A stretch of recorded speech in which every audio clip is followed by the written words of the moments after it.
Kia ora whānau.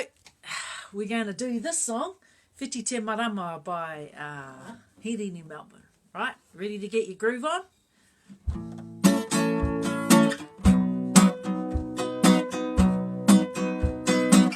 Whiti, whiti ana e, te marama I te pō. Woo, here we go. Whiti te marama I te pō, tia hoi ho mai koe, hei karu mo te mata o te pō, hei karu mo te mata o te pō, ki te kore koe.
Ka kite anō.